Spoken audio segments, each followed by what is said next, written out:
I'm pleased to announce today that we have signed a deal with the government of New Brunswick. By this time next year, childcare fees for families across New Brunswick will be cut in half.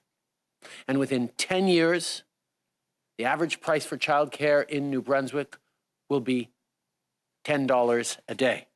I want to emphasize that this 5-year agreement is only the beginning of longer-term investments and partnerships to make sure that New Brunswick families are able to access affordable, quality, and inclusive childcare services.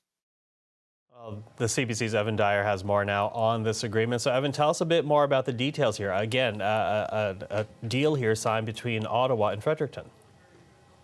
Right. So the government of Canada has been out there trying to get provinces to sign up, and New Brunswick is now number 9 to sign on to this childcare deal, which will see the Canadian government give $27 billion over 5 years to provincial governments in order to get their daycare costs down.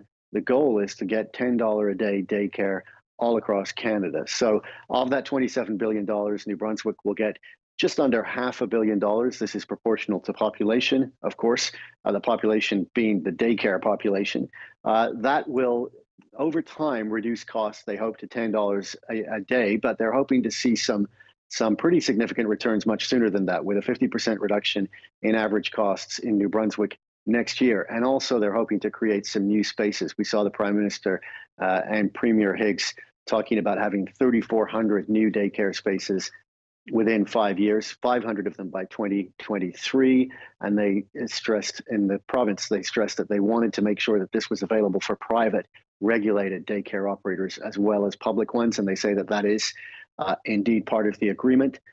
They also talked a little bit about wages because, of course, one of the issues they've had in New Brunswick is that wages have not been keeping staff. They can make more money, for example, teaching in elementary schools. So both the Prime Minister and the Premier were saying that there is money in this deal, and some of it's intended to go to raise wages, make that sector more attractive so that they don't create new spaces and then find that they don't have enough people to work for them. Now, as you said, New Brunswick is province number 9, which of course means there's now one holdout, that being Ontario. Yeah. What's happening there, Evan?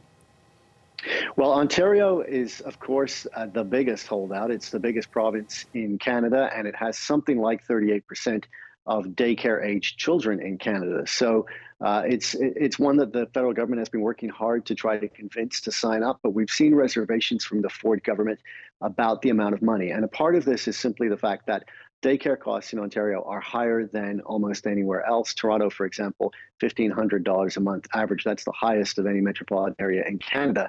And if you can imagine, of course, to get from, let's say, $50 a day daycare down to $10 costs $40. To get from $30 a day daycare down to $10 costs only $20. So Ontario is making the argument that the $10 billion that would be its share of this overall $27 billion pie isn't enough to achieve that effect. But there's another factor as well, which has to do with what already exists in Ontario's system. Let's listen to Minister of Families, Karina Gould. There's, continues to be many, issues that we are discussing, but I would say overall, I think we both have the same objective in mind. And so we're just getting into the details. Ontario obviously has a very robust early learning and childcare system in place. And so we are going through in great detail with them to make sure that we get the best deal for Ontario children and families. This is essentially a reference to kindergarten, it appears, because five-year-olds across Canada in 6 provinces, at least now, do have full-day kindergarten. The rest offer half-day kindergarten. But there's only one province that offers full-day kindergarten also for 4-year-olds, and that is Ontario. And Ontario spends about $3.5 billion on that system a year, and it says it wants it taken into account when the final accounting of numbers is done, as well as the fact that Ontario currently has higher daycare costs. So those are the kinds of details that are slowing down the negotiation with Ontario and keeping that biggest province as the last holdout. Evan, thank you for that. Evan Dyer in Chelsea, Quebec.